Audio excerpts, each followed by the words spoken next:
এটা বাস্তব সিনেমার মতো। সিনেমা নায়ক কে? ফুল একটা ছবির ভিতরে যেরকম আমার সাথে তাই হয়েছে, অটোমেটিক ওরকম হয়ে গেছে। এটা তাহলে রিক্সাওয়ালার নায়ক হয়ে ওঠার কাহিনী।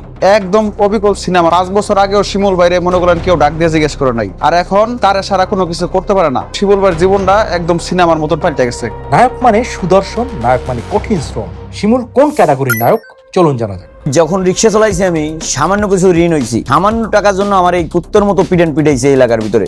একসময় যারা পিটিয়েছে আজ তারা কোথায়, আর গল্পের নায়ক শিমুল কোথায়? টাকা পয়সা সব আল্লাহ দিলে ঋণ মুক্ত আমি, 1 টাকা ঋণগ্রস্ত নেই এখন। আল্লাহ দিলে এখন সম্মানও আছে আমার। আর যারা আমার পিটাইছে আর সে অবস্থা খুব খারাপ। আল্লাহর নীলে খেলা কোথায় যে দাঁড়াবে বলা যায় না। একসময় আমি 10,000 টাকা যিনি মার খাইছি, এখন আমার একটা রিক্সার দাম আছে 80,000 টাকা। এরকম 20টা রিক্সা আমার রোডে আছে। যে রিক্সা চালায় জীবন পরিবর্তন করা যায়, এটা আমি বিশ্বাস করি। সে এক সময় আমরা দেখছি সে রিক্সা চালাইছে, সে ওই মিস্ত্রির নিজে মেজের সেলাই রস দিয়ে কাজ করছে। সে হঠাৎ করে আল্লাহর রহমতে ব্যবসা, আল্লাহর দানীয় নিয়ামত, এই ব্যবসা থেকে সে অনেক সফলতা পাইছে। রিক্সা চালাই পাইছে, তার মেধা ভালো, সে মানুষে বিশ্বাস করে ভালো, তার কাজ ভালো, সেই জন্য সে অতটুকু আগাইতে পারছে।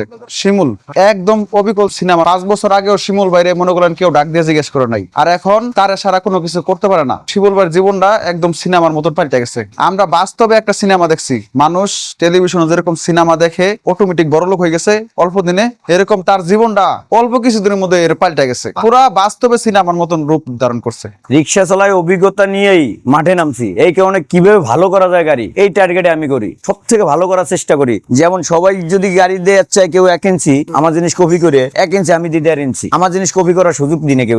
এই যে দেখছেন 1.5 ইঞ্চি করে মাল দিই, সবকিছু 1.5 ইঞ্চি, 1 ইঞ্চি মাল দিয়ে আবার পাইপ, সবকিছু হাই মালের মাল বানাই। হাই সিট মিট হইতে, যেমন হুটটা দিয়ে আমি কোরিয়ান কাপড় অরিজিনাল, কথা বুঝছেন, সবকিছু আমার কারখানা থেকে তৈরি করি।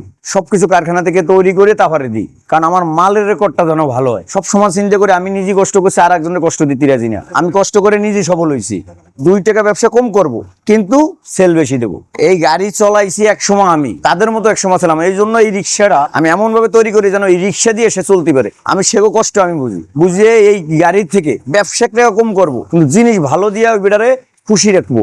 কোনো ডিস্টার্ব না দে, কোনো ট্রাবল না দে, ও যেন 2 টাকা কামাই সংসার চালাতে পারে, নিজেও চলতে পারে।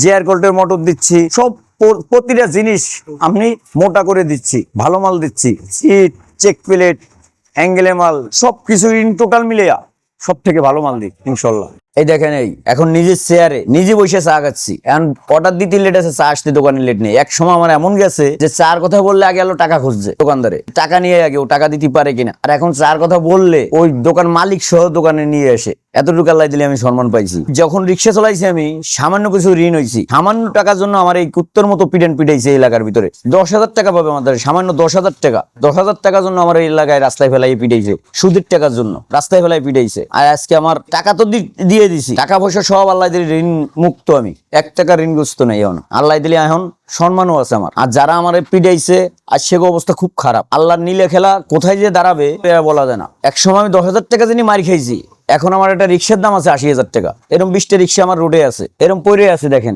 10,000 টাকার জন্য আমি মার খেয়েছি, আর 80,000 টাকা দামের একটা রিক্সা এরকম পড়ে আছে। দেখেন, এইটা হলো আল্লাহর নীলে খেলা। কারে কখন কোথায় আল্লাহ তাআলা নিবে এটা বলা যায় না। এই জন্য বলছি, কেউ হাল ছাড়বেন না। সবারই বলি যে হাল ছাড়বেন না। যে জায়গায় আছেন ওই জায়গাতে হাল ধরে রাখেন। যুদ্ধ আপনি করতে থাকেন, 100 বার সফল হবেন। আমি নিজে প্রমাণ। দেখেন রিক্সা চালাইছি, আমি এই পর্যায়ে আইছি, আমি নিজেই প্রমাণ।